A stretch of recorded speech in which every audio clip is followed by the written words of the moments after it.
Terrence McNally. Welcome to Freeform, a world that just might work. And I'll be speaking today about climate with Alexander KAUFMAN.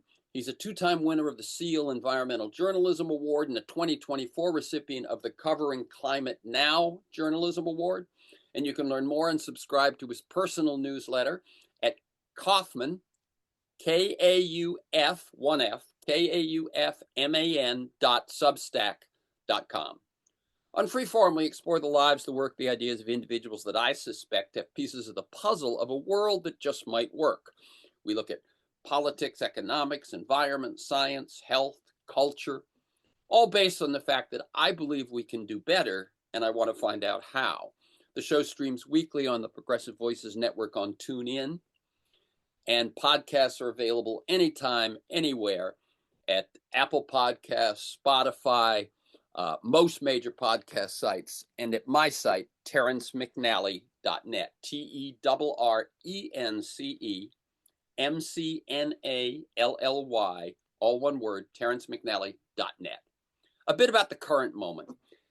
We can see systemic destruction of the nation's defense and state departments as evidenced by the revelation of the war plans message thread that took place over Signal, an insecure and widely available encrypted app. And by the way, the names on that thread were Secretary of State Marco Rubio, Vice President J.D. Vance, Director of National Intelligence Tulsi Gabbard, Treasury Secretary Scott Bessent, Secretary of Defense Pete Hegseth, Brian McCormick from the National Security Council, Central Intelligence Director John Ratcliffe, Trump's Middle East and Ukraine negotiator Steve Witkoff, White House Chief of Staff Susie Wiles, Trump's nominee for head of the National Counterterrorism Center Joe Kent, and somehow editor-in-chief of The Atlantic Jeffrey Goldberg. So I mentioned the names just to show you at what level the communication was taking place and taking place not on a secure line. And we can also see the intentional disabling and elimination of the experience and the expertise of the agencies and human beings who have been in so many ways working for the common good here and abroad. It appears it's not enough that the most wealthy and powerful pad their holdings of both, but that the rest of us have to suffer, especially the most vulnerable, folks living paycheck to paycheck and bringing up children, for example. The unprecedented and sometimes overwhelming pace and scale of self-inflicted wounds taxes our ability to focus, to know where to look, to know what deserves and demands our attention. So today, we're going to step back from that and focus on climate. I reached out to Mark Hertsgaard, a longtime friend I actually met when I first interviewed him in 1999 on his book Earth Odyssey, and who in 2019 co-founded with Kyle Pope, then Dean of Columbia School of Journalism, the organization Covering Climate Now, which exists to support media in producing what they say rigorous climate coverage that engages audiences. So I invited Mark to join me today if possible, but he understandably declined. He's kind of busy running Covering Climate Now and recommended I reach out to today's guest, Alexander KAUFMAN. And hopefully we'll cover a few things, the trends and the toll of climate-related disasters and migration, the latest on the science, what have we learned or witnessed over the last year or so, the actions of the Trump administration to take us backwards, and the global picture. Is there enough good news elsewhere in terms of energy and technology? What's working? What do we need more of? And I assume our conversation will include its share of discouraging or alarming information. So I want to tell you about the aims and achievements of an organization that I vaguely heard of before, but which we'll do a show on soon. And that organization is called Client Earth. I attended a presentation on Sunday in a friend's living room by James Thornton, who 34 years ago was one of the folks involved in opening the Los Angeles office of Natural Resources Defense Council, NRDC. Then he moved to England early in the 2000s. 18 years ago, he founded Client Earth in the UK. Turned out Europe had no Clean Air Acts and was suffering more deaths from air pollution than the US. And that was due to that there was a lot of diesel and coal in Europe. And Client Earth helped pass a Clean Air Act, first in the UK, then in the EU, and that covers 28 countries. Well, over the last 18 years, Client Earth has grown to have 300 people globally on staff, offices in European capitals, China, Japan, and 3 years ago opened an office in the US. And James pointed out that while groups like NRDC are fighting the actions of the Trump administration, that is not what Client Earth is doing. They are focused on systemic change, and they do so by following the money. As they say it, they function not as environmental lawyers, but as corporate lawyers who work on environmental issues. And let me just share one of the highlights of their work, and I recommend go to their website, check it out, and as I said, we'll talk about it more. But I found myself and everyone else in the room pretty hopeful based on just this piece of news.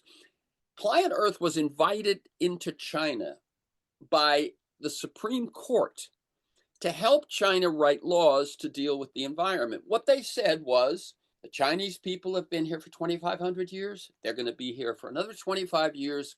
We've got to make sure that the planet is here for them. And that we had an aim, this is China speaking, to bring 500 million people out of poverty into what they call modest prosperity. And to a great extent, they've done that. And in focusing on that aim, they realized and admit they ignored the cost to the environment and the planet. And now they realize it's time to take that on. So they invited James and Client Earth to write a law that would enable NGOs to sue state agencies. Okay?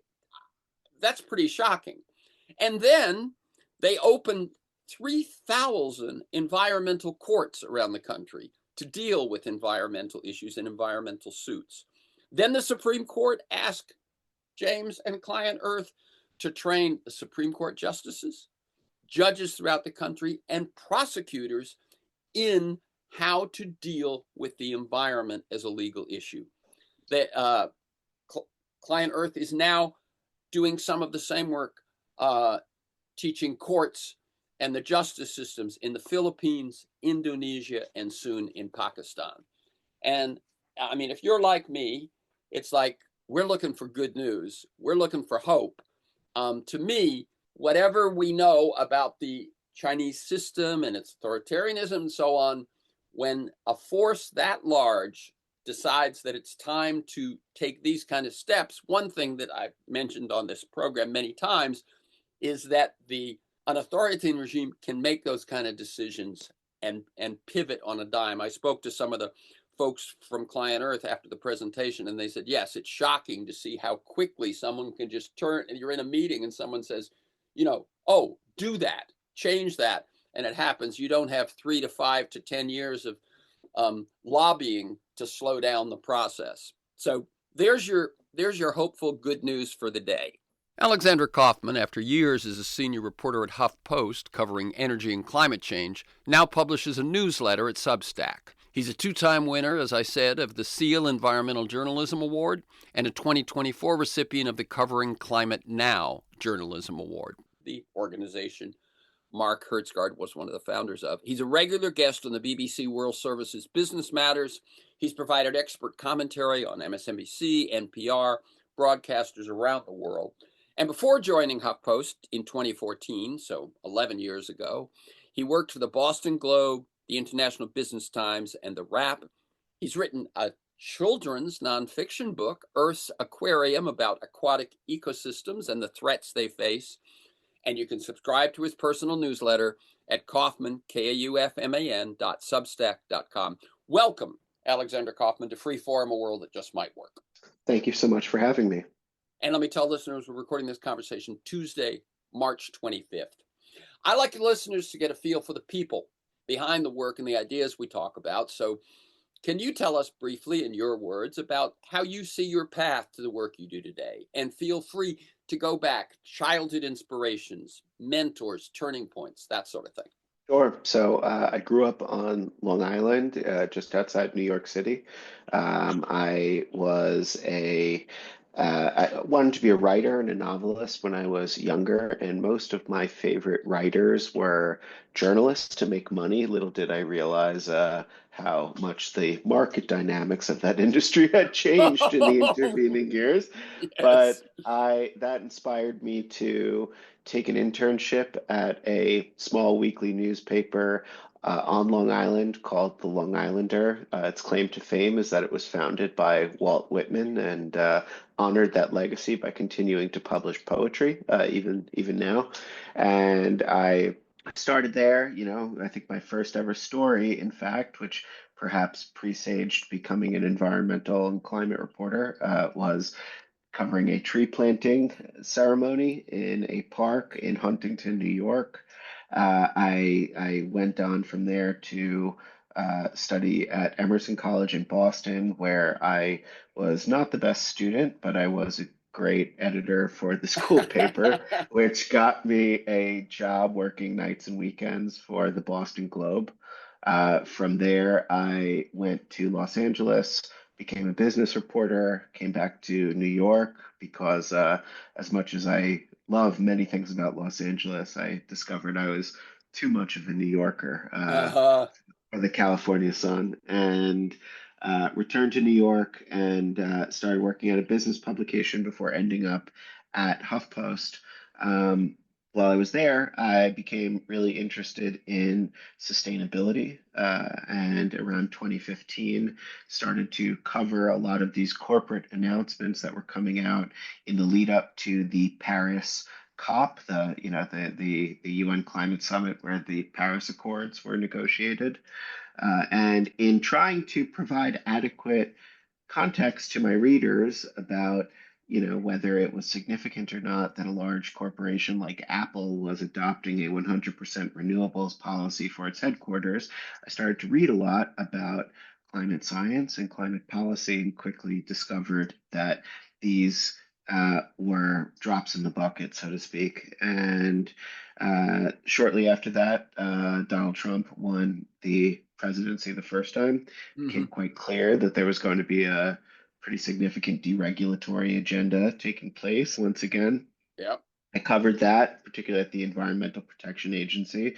But around 2018, I became really interested in some of these more nascent technologies that were under discussion to help fight climate change. Some controversial ones, things like direct air capture that could essentially vacuum CO2 out of the atmosphere, in theory at least, and even things like geoengineering that, could provide some kind of temporary relief from the warming that we were experiencing. And, in the course of studying some of those things, particularly things like direct air capture, one of the biggest arguments against it seemed to be that there wasn't enough energy to sufficiently, provide that kind of a technological service. That made me really interested in, what some of the shortcomings were for certain kinds of renewables and what the benefits would be of things like nuclear power or geothermal energy, and kind of became a little bit of an energy wonk because of that. And I've spent the last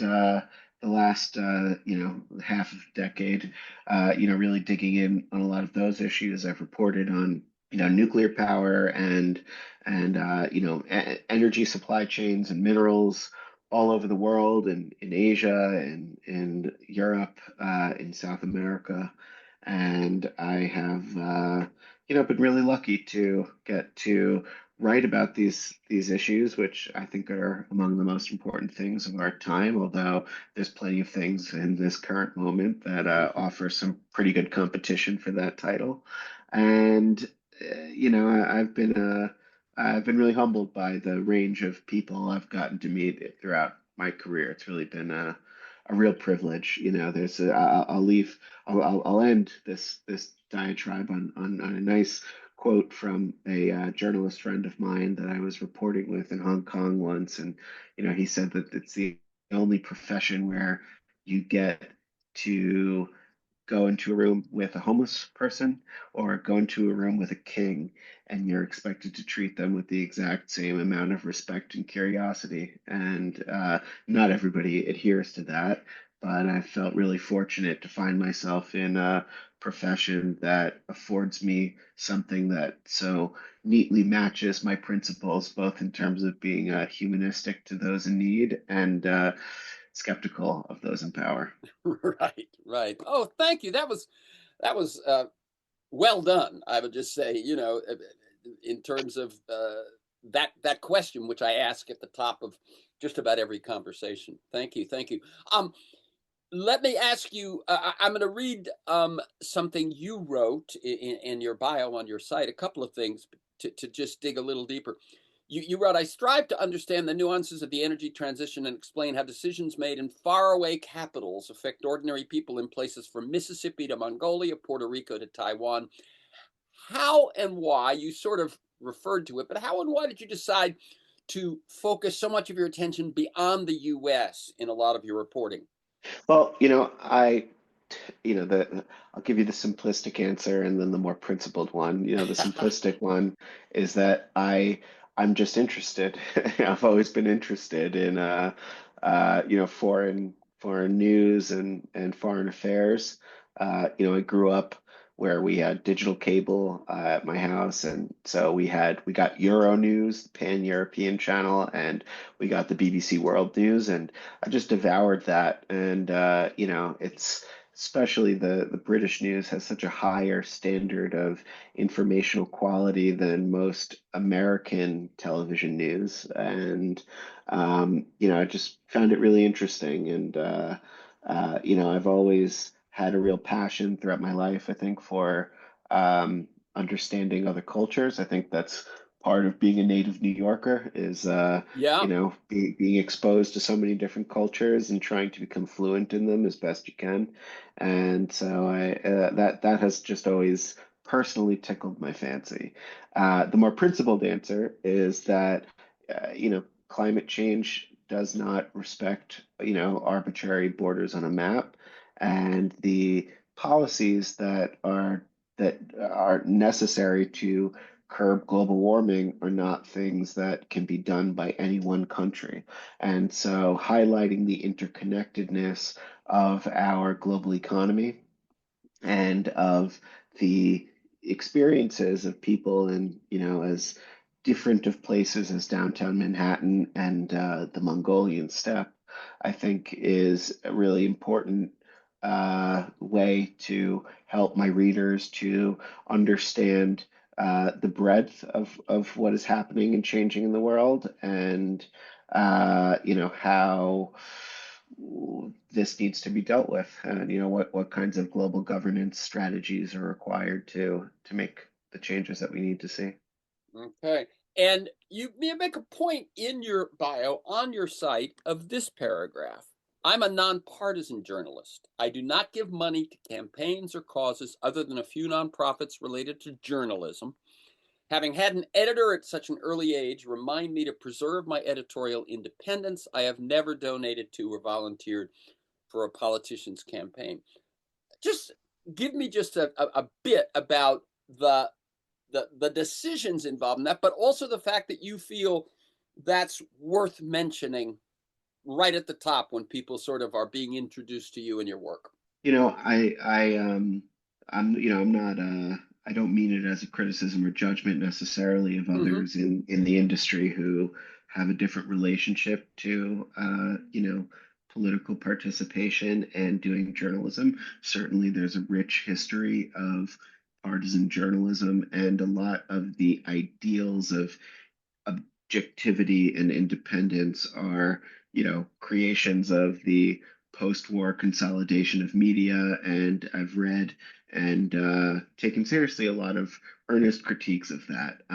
But it is true that, I had an early experience working at a newspaper when I was, 15, and Mm-hmm. I remember going to a town hall meeting, and there was applause for something that the council members had Oh, decided to do, and I went to clap, and my editor sort of swatted my hands and said, "No, that's not your place. You can't do that. Your place is to observe impartially." And I've always valued that in reading things, and I think in particular being fascinated by international news about places that I don't know or hadn't been. That having information that I thought gave me a complete and realistic and not necessarily dispassionate, but certainly even-handed or striving to be even-handed picture of them is just has always just been interesting to me, and I've always valued that kind of perspective. And in an era where I think there is a lot of opinionated information and storytelling, and an era when I think a lot of social media algorithms have in particular highlighted that. We've seen a real breakdown of trust across the political spectrum, where I think people are very siloed into their own little Sure. information bubbles. And I think I don't think it is solely the responsibility of journalists to try to break out of those and overcome them, but I do think that journalists, reporters at least, have a particular responsibility to try. And so, it happens to just be a true fact of my personal biography that I Hmm. have maintained this kind of independence. And, that's sort of an accident of having started my career at such an early So yes, age. at such an But impressionable age, even. that's right. I know that But that incident that you share, Alexander, is just wonderful. I mean, as you told it, I could just see it happening and know how and imagine how more potent that moment would be than the same message delivered by someone when you're in your mid 20s and you think you know it all. totally. Totally. And so, again, I think that there are many ways down the mountain, so to Mhm. speak, and many people who can become great arbiters of truth and gatherers of truth, that don't necessarily have to have that monkish adherence to, certain industry standards that I've had. But I do nonetheless think it's an asset worth advertising for myself, because I know that it is not as common as it might have been in an earlier era where you had the more traditional pathway to becoming a national journalist Yeah. that used to exist, where it was more Yeah. of a trade, more of a trade. Now it seems like more of a profession, and it has changed because of that. And you got to work the assets that you have. Yeah, no, it's part of your brand. Um, and finally, in terms of the focus on you before we turn to the focus on the issues, why a children's book? I'd love to give you a charming answer for this, but the reality is that a publisher reached out to me early in the pandemic, and or just before the pandemic, and asked me if I had any interest in working on a project like that. They had found me because I had been a fellow at the National Press Foundation, studying sustainable fisheries a couple of years prior. Mhm. And so they invited me to do this, and I was eager to get engaged to my then girlfriend and now wife. And it seemed like a relatively simple and straightforward way to make a buck, that I could use to buy a nice engagement ring for her. Ah, And but I wrestled with whether to do it, because I always wanted my first book to be an oh, adult book, the likes of which I like to read. However, then I saw the illustrator that they had lined up, and saw some of the work that they were putting together, and I just thought that the art was so beautiful that ah, it would be a real privilege to get to, write some narration to that work. So that's really what kind of put me over the edge and made me decide to do it. So that's it was fun. It was it's a fun. It was lovely a story. And again, nice tell people, distraction from the pandemic early on. yes, yes. There are so many people that I have talked to on this program who made some sort of a change or some sort of a shift in their work during the pandemic. You know, people who always did investigative reporting and now writing their personal story, things like that. Yeah. I think it created a lot of uh, detours and welcome detours in many cases for people.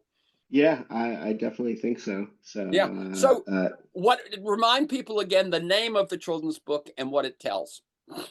Earth's Aquarium. It examines over a dozen different ecosystems and some interesting life forms within them. The great pleasure of doing the research was finding, unique creatures because I remember children's books when I was a child, just having certain animals that I had never heard of, and I got a real thrill out of that. So finding things I had never seen or heard of before, even now as an adult, was the real fun of it. Great, great. Okay, let me tell people this is Free Forum, a world that just might work. I'm Terrence McNally speaking about climate with Alexander Kaufman. He's a two-time winner of the Seal Environmental Journalism Award, 2024 recipient of the Covering Climate Now Journalism Award, and you can learn more and subscribe to his personal newsletter at Kaufman, KAUFMAN.substack.com.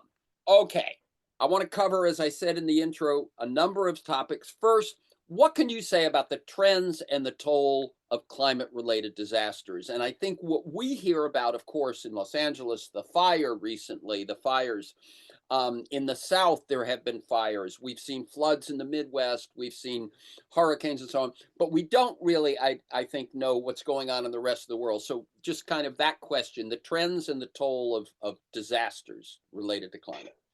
Yeah, so within the United States, we've had a steady increase in the number of billion-dollar plus disasters. There were 27 such weather and climate disasters that totaled $1 billion or more in damages last year. Wow. That was second only to the record-setting 28 such events in 2023. Okay. So this has been a mounting problem in the United States. This is also, of course, a mounting problem across much of the world. I mean, there are many parts of the world that do not have the same resources and state capacities that the United States has to deal with these things, and those places have dealt with some pretty severe we've seen pretty severe issues relating to,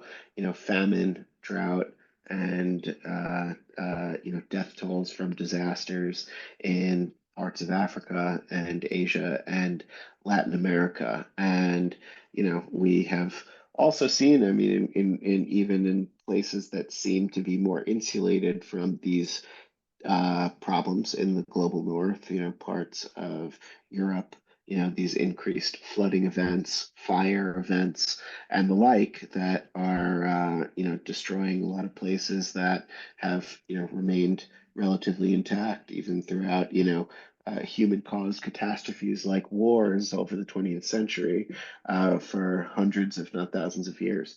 So, this is a problem that I think has become increasingly undeniable to people. Of Mm-hmm. course, there are still those who challenge the degree to which human agency is at play in the warming that we're seeing. But at this point, I think there are very few people who can meaningfully deny the fact that the climate is indeed changing.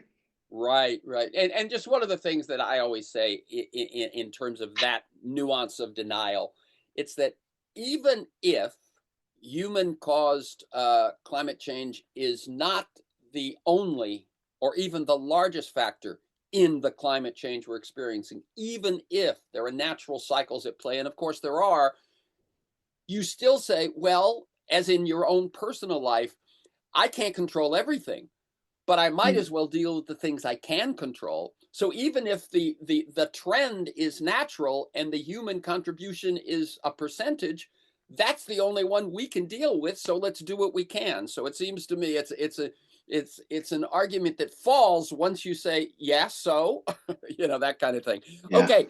um what about, and I think people think about this less, although once you make the connection it becomes pretty clear, what I call climate related migration, again the Mm. trends and the tolls. Yeah, so we have seen a massive uptick in people that are migrating due to changes in the places that they live.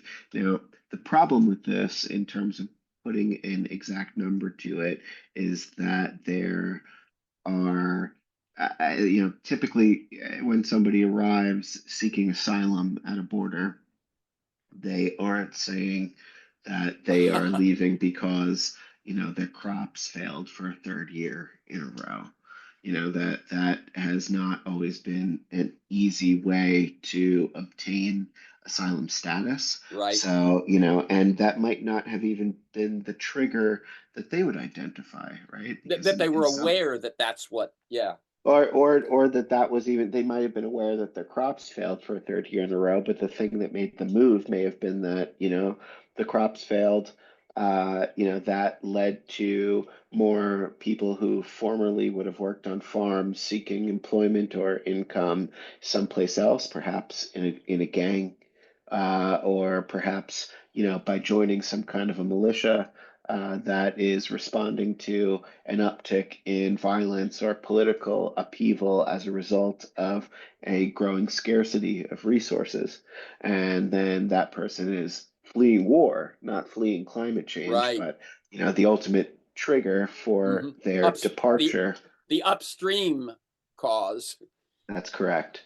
And so, again, so it's difficult to peg the exact number of people who are, currently displaced in the world because of this, but it is well into the tens of millions. And the projections from the World Bank and different United Nations agencies by the middle of the century and under different warming scenarios place it in the tens and maybe even perhaps hundreds of millions over time.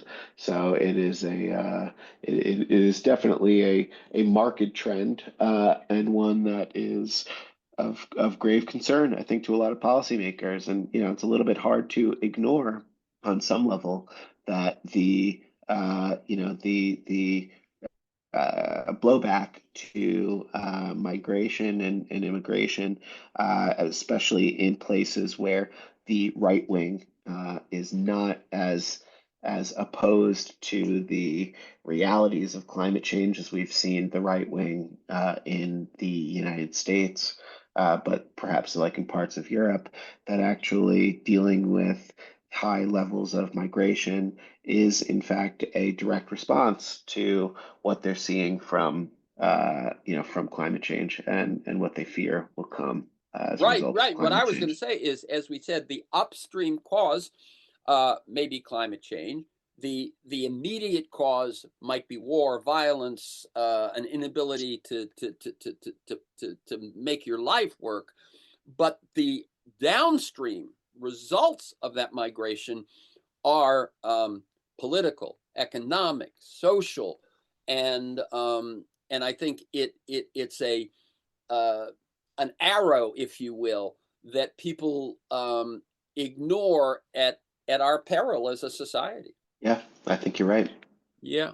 What is the latest on the science? What have we learned or witnessed in the last year or two that surprised us, informed us, frightened us, encouraged us? Well, I guess I'll say first on the more negative side of things. There are annual stock takes essentially of where emissions are and how quickly they're declining or not. And the most recent estimates for the United States, for example, and the United States is an important player in all this, both because we are very large emitters Right, year to year, but also we are the number one source of cumulative emissions. right, So while yes, China year on year has more emissions than us today, we are responsible for a much larger share of that cumulative carbon that has been added to the atmosphere than China. And we also have much larger per capita emissions than China. So, what we decide to do has a lot of influence over what other countries do, because if they're being asked to make any types of sacrifices, in Yeah. terms of their own development, they're going to look to see what a country as wealthy as the United States is doing first. And so, our emissions, or the reduction in our emissions stalled last year. They didn't go up necessarily or they didn't grow necessarily, but they didn't decrease at the same level that they had been in previous years. And that's because we've seen an uptick in electricity demand, which has led to an increased usage of natural gas, which is the primary fuel for generating electricity in the United States, and coal. And this is coming while we still have had really large deployments of solar and wind and batteries. And actually, for the first time in decades, new nuclear reactors came online in the summers of 2023 and 2024. But that was not enough to offset the increased demand for more fossil fueled electricity. So we are definitely seeing a rise or a negative trend when it comes to emissions. Negative as in the opposite of positive, not, Right. not, not And negative as in. let me just say, so the rise in the demand for electricity, um, do we know, is this due to a rise in prosperity, and that spending that families and companies are willing to do, or is a lot of it uh, due to the new technologies, the amount of energy needed for AI, crypto, etc.? Well, it's both and somewhere in between. So Sure. yes, there was economic growth and recovery from the pandemic years, and so that did motivate some of that growth. But and yes, some of it was from data centers, and a growth of demand from technological processes. But a lot of it was from things that were happening in between, and perhaps somewhat ironically, from the climate change that we're experiencing already. We've had these extreme weather scenarios that Ah, have both brought on extreme cold in certain markets, where that has required more use of fuel for electricity, for electric heat, or for the direct use in furnaces. And that, and more more AC in importantly, the we've summer. seen Yeah. more AC in the summer. Exactly. Yeah. And And what so about, let me just ask you, because I would think you of all people would kind of have a beat on this. AC, as it comes on around the world, what is that? What do the projections look like? So it's a great question. So, when you're looking at the global trends actually for the uptick of electricity demand, air conditioning is almost twice as large a share of demand growth as data centers worldwide. Now, that's not necessarily as true within the United Sure. States, where air conditioning is already fairly commonplace. But in other parts of the world, like in India or China, that are getting air conditioning for the first time, and where the ability to use air conditioning can be a life or death scenario with some of these extreme heat waves In that they're The Middle East, experiencing I would now. imagine as well. Definitely. I mean, if you've ever been to a place like Abu Dhabi, you'll find that you are practically refrigerated as you go into a lot of Hmm. the different buildings there. And so, this is a massive source of increased electricity demand, and one that's harder to argue with. I mean, it's easy to maybe identify certain ways in which some of the data center Yeah, the uses tech-driven feel stuff. You can say feel that's a frivolous. luxury. Yeah. Right. I mean, right. When you see somebody, asking Chat GPT create a sexualized image of a cartoon for them. It's hard to argue that that is a necessity, given the amount of, water and electricity usage that they are getting, or that are being used Yeah. to generate that image. But, air conditioning is most definitely something that is,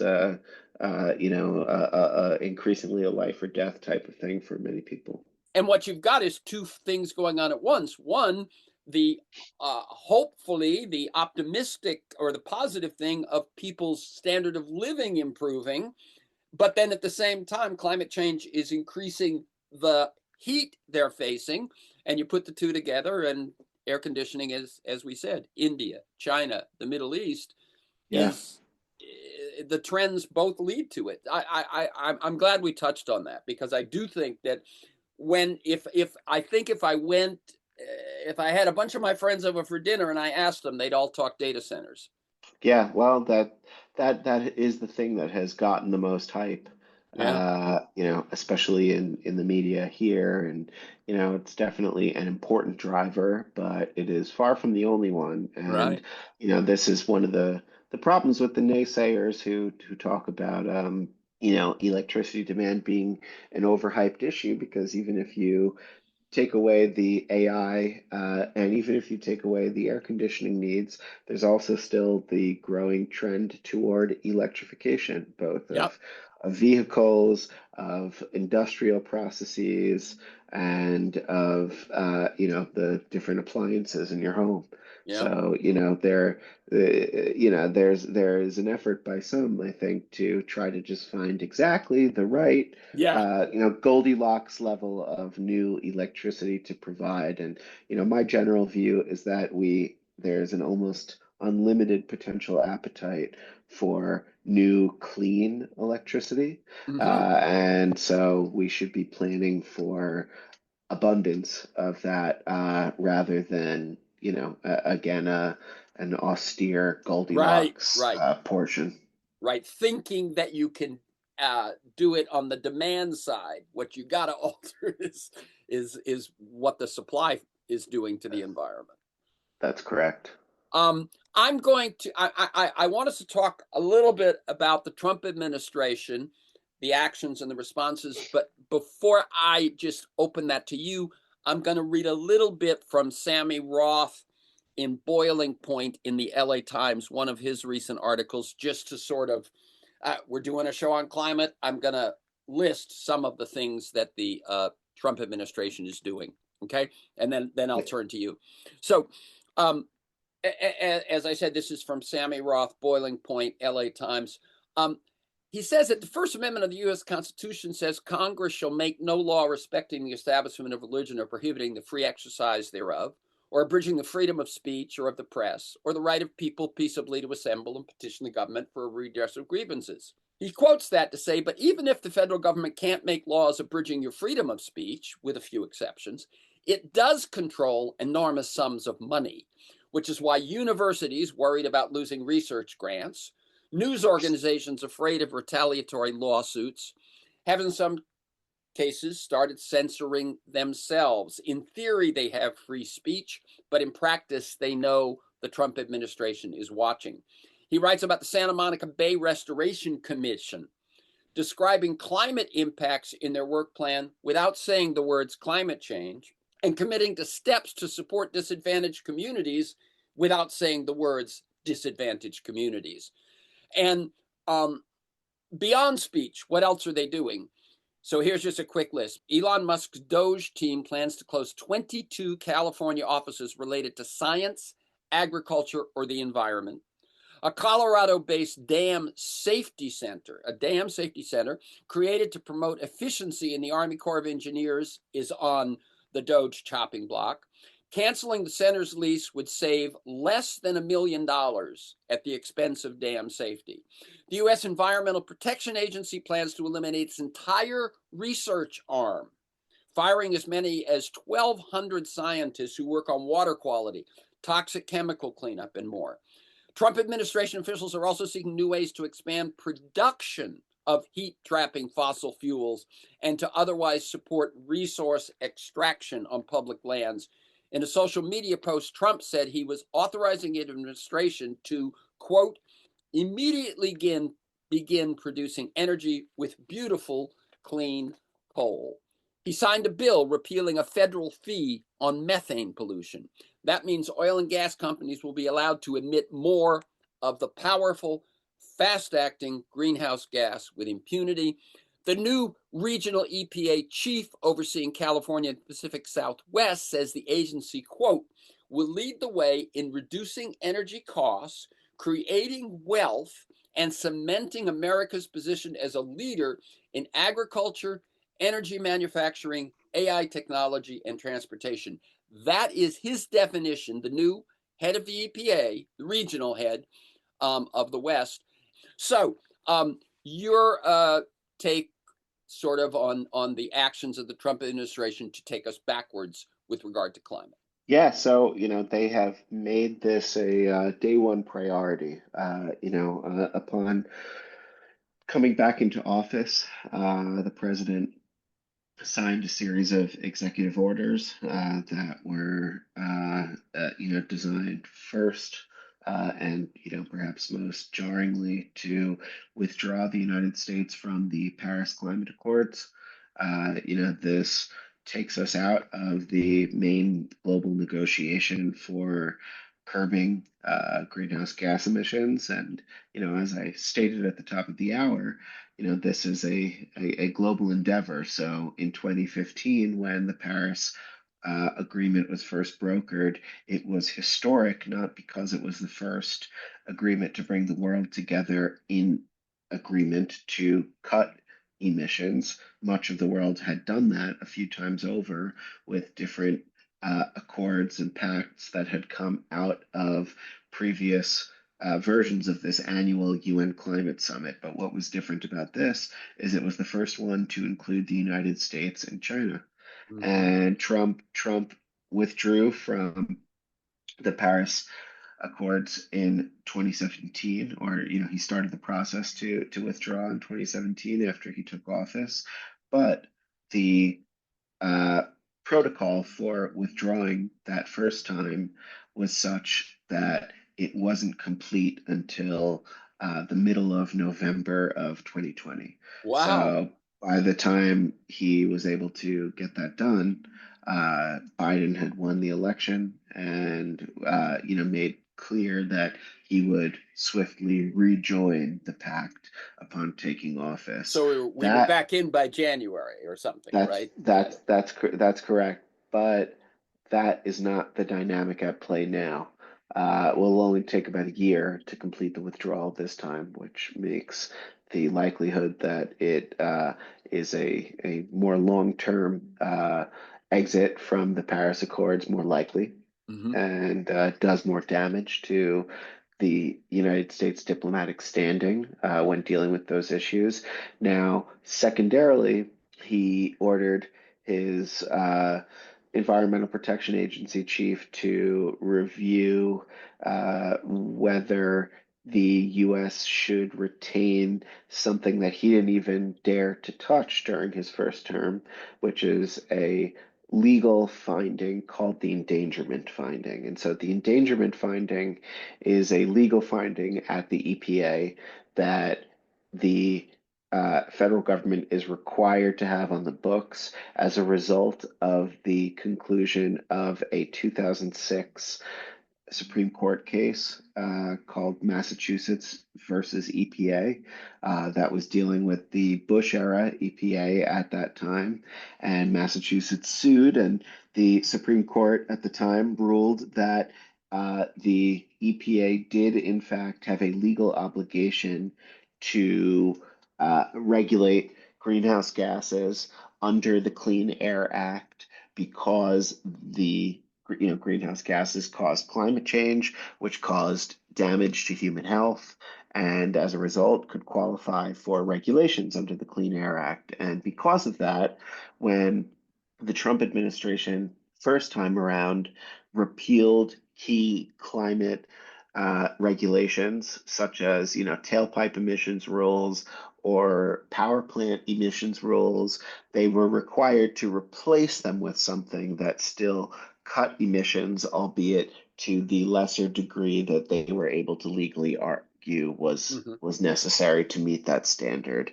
This time around, Trump ordered his EPA to go after that standard directly, and sure enough, as part of a broad sweep of proposed deregulatory steps that EPA Administrator Lee Zeldin is taking, they are looking into revoking that very finding.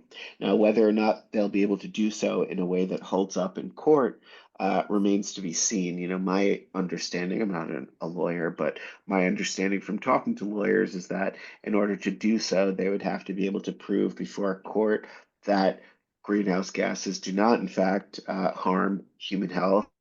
And that would require essentially disproving the effect that gases like methane, carbon have on climate change, which, based on my understanding of the science, good luck. But it nevertheless, I think, exemplifies how much more radical and aggressive the agenda is this time, even compared to the last time. I agree. And I just want to point out a nuance of what you were saying about that finding in 2006, which is that people accept that the EPA regulates pollution, uh, Mhm. particulates in the air, things like that. Okay, that's. But when you start saying, but climate change, well, that's not pollution. That's not a particular. That's not going to hit me today. The fact that that's going on, and so that finding in 2006 said yes, but even though it's not the same as what we call pollution, it has the health effects and so on, and so can be part of the EPA's mission. And that's what they will be attacking, I think, is that distinction, right? That's right. Yeah. Okay. So now I'm going to jump into your wheelhouse. Um, the global energy mix, where we stand, what's working, what we need more of, and so on. Yeah, so there we are unfortunately seeing that despite this record growth of renewables like wind and solar, which have thankfully become really, really cheap, uh, that we are not actually eating into the overall demand for fossil fuels. We're just somewhat eating into the growth of demand for more fossil Mm-hmm. fuels. So it has been additive rather than That goes back to our rather. earlier conversation about growing demand. Yep. That's correct. So, this has, I think, led a lot of people to recognize that there are some deficiencies with overly relying on wind and solar to be the primary sources for decarbonization in most economies.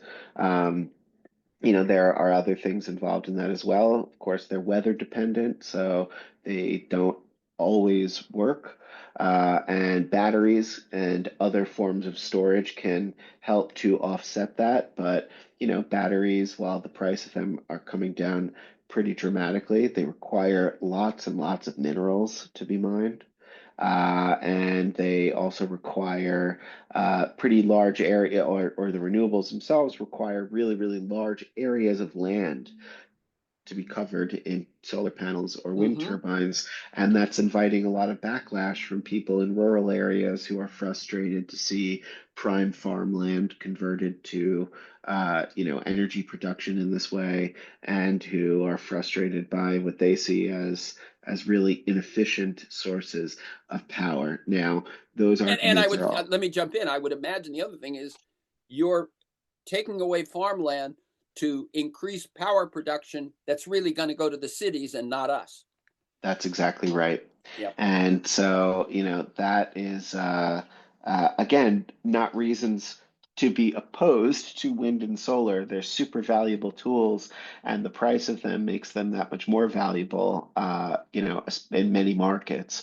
However, you also need a vast uptick of transmission capacity to funnel that wind and solar around the country, and we have really struggled in the United States to build that transmission capacity in adequate levels. So, what is there to turn to? otherwise. Now, in the short term, unfortunately, due to that rising electricity demand and due to some of these dynamics around transmission and other things, you are seeing an increased use of natural gas and the potential life extension of coal plants, especially in the US.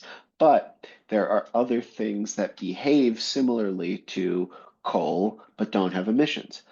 One of them is, a pretty time-tested technology that thankfully has, widespread support among both conservatives and liberals, and historically is actually more supported by conservatives than liberals, which is nuclear power.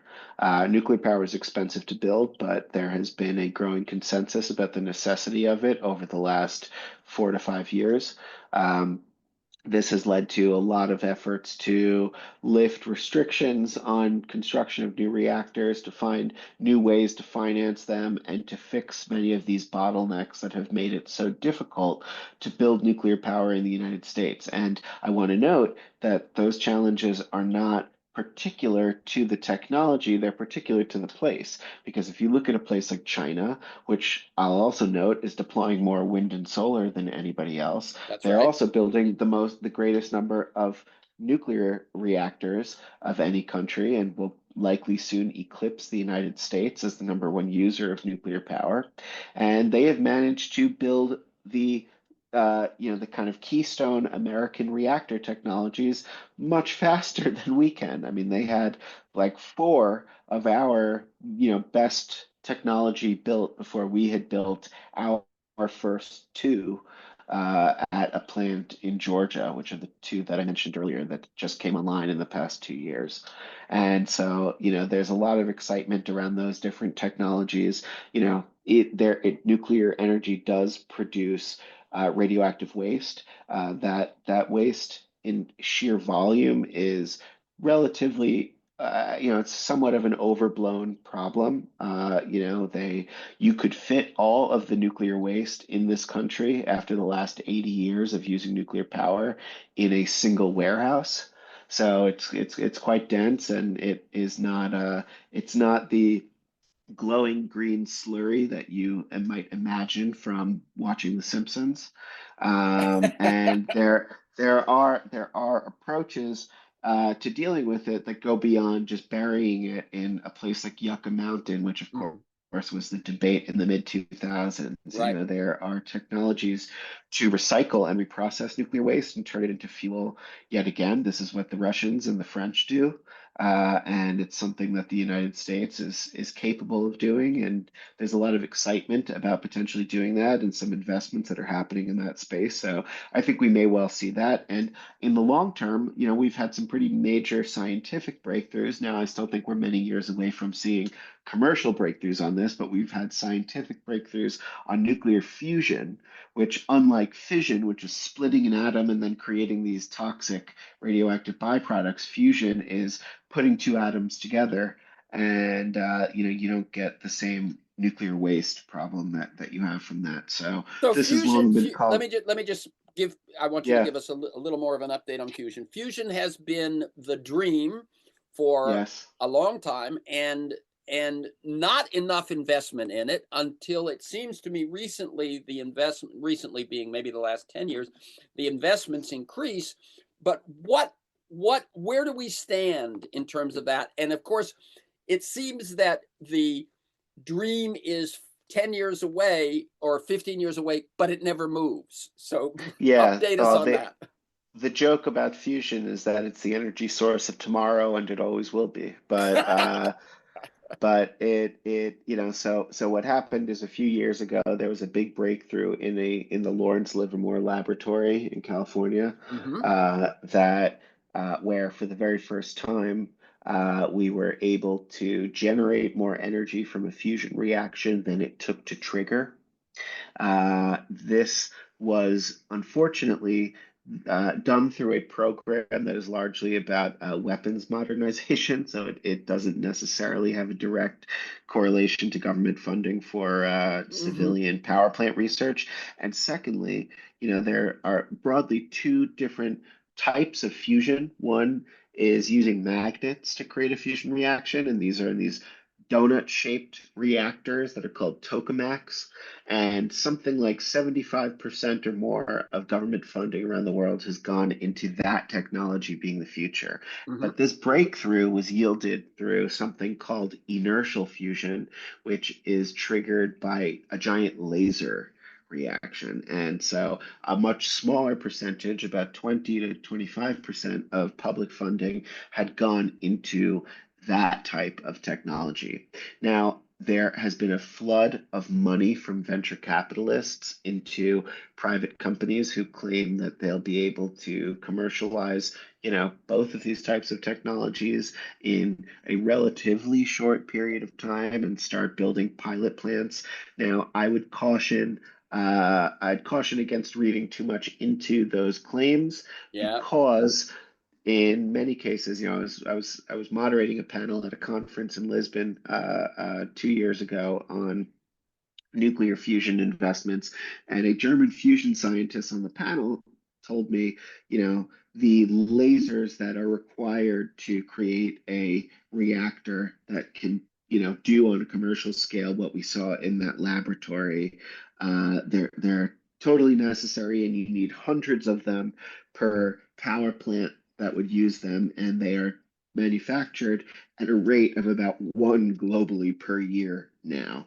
And you have similar problems with the magnets that are required for the tokamak style fusion. So we are a long ways away from having the supply chains in place, much less the technology that would utilize those supply chains to make this happen. But it is much more clearly on the horizon than it ever has been before.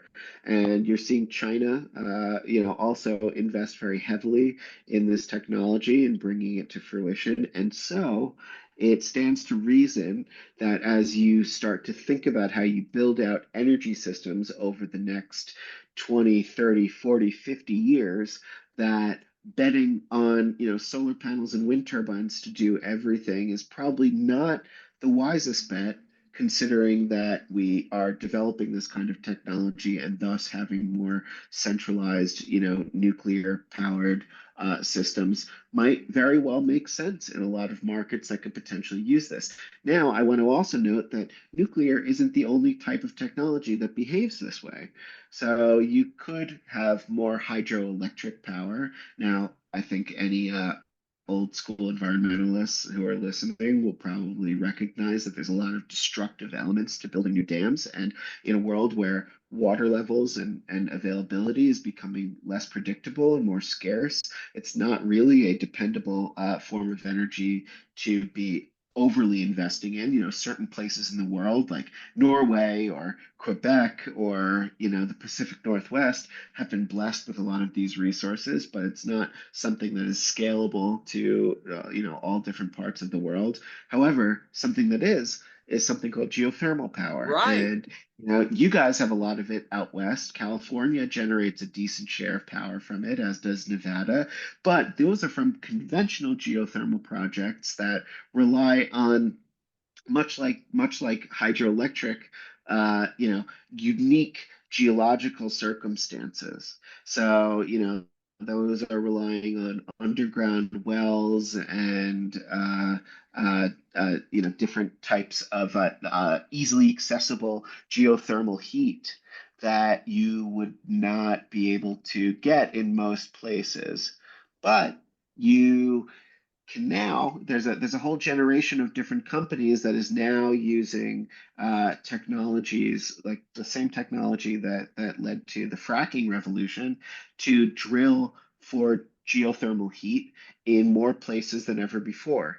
And this is allowing for a potentially enormous boom of clean renewable energy in the United States that would be relying on, the one of the few areas of the American industrial base that has grown over the past 30 some odd years, which is in oil and gas, but using that to be able to create clean 24/7 power plants that are also very efficient with land.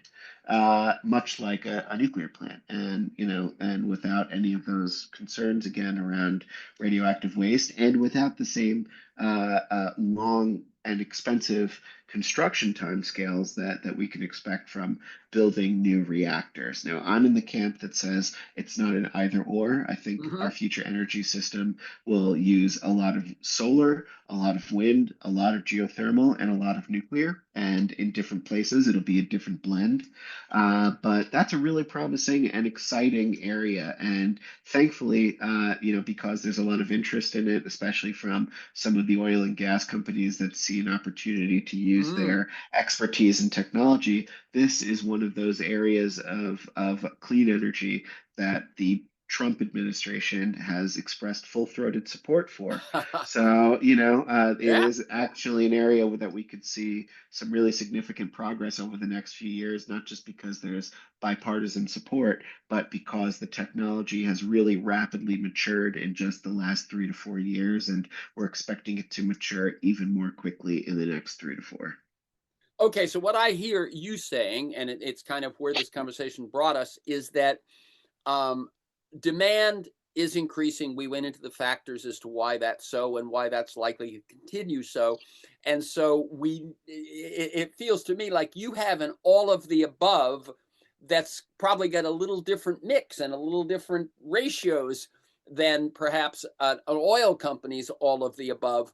But your sense, having really this being what it seems to me you're like most focused on, is that that's what it's going to take and that it's achievable. Yeah, well, it's got to be, and and yeah, I mean, I think that this is what it's going to take. I mean, look, I do think that the use of fossil fuels is going to continue for longer than a lot of activists would like, and longer than is ideal for Yep. curbing climate change. I think Hell, it we already are. has. Correct, exactly. So, it is, I think a lot of moralizing on this issue has not gotten us any closer to taking practical steps. And so being clear-eyed about the fact that I don't think this country or any country is going to prioritize, or is going to allow for increased blackouts and hardship for people in the Right. name of, cutting emissions. And I don't personally believe that is a moral uh, pathway to pursue. And anybody who thinks otherwise, I urge them to, look at what Puerto Rico had to endure, Right. not having regular access to electricity. But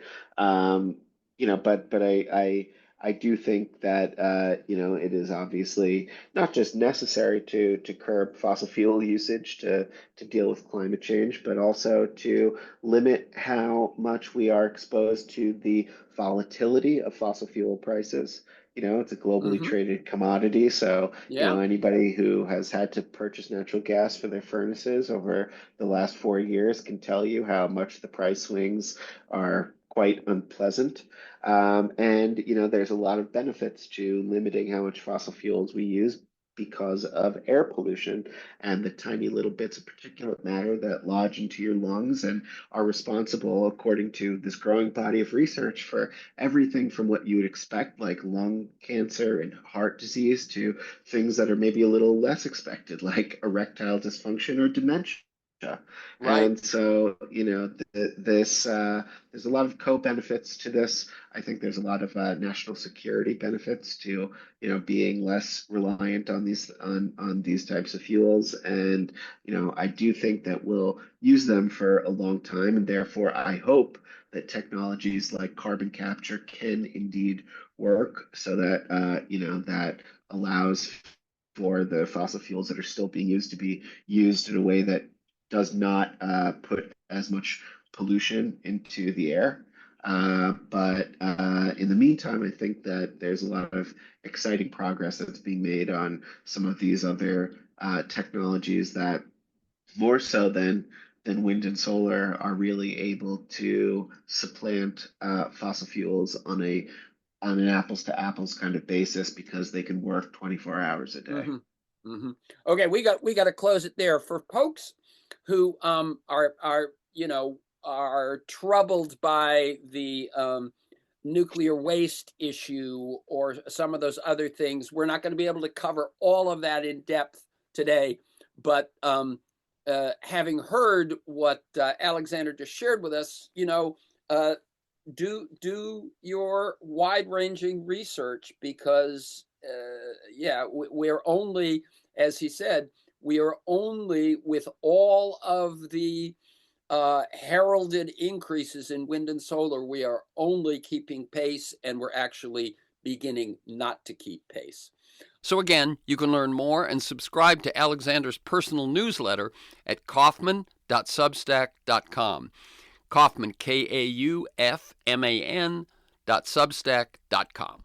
For this conversation and many other interviews and articles, to join me in pursuit of a world that just might work, go to TerrenceMcNally.net, TerrenceMcNally.net, or A World That Just Might Work, all one word, .com. They're the same website. If you want to receive my weekly email announcements telling you who's going to be on, what we're going to talk about, and links to 10 or 15 articles to flesh things out, email me at TEMcNally, TEMCNALLY, @mac.com. You will find years of podcasts at my site or at Apple Podcasts, most major podcast sites. Michael Lewis, Jeremy Scahill, Naomi Klein, Robert Reich, Van Jones, Connie Rice, Greg Boyle. You can also follow me on Twitter at McNally Terrence. Thanks to Kiana Williams in production and George Vasilopoulos at Progressive Voices. And most of all, you, my listeners, please share this podcast widely. And finally, thank you, Alexander Kaufman. Keep up your good work. Thank you so much for having me.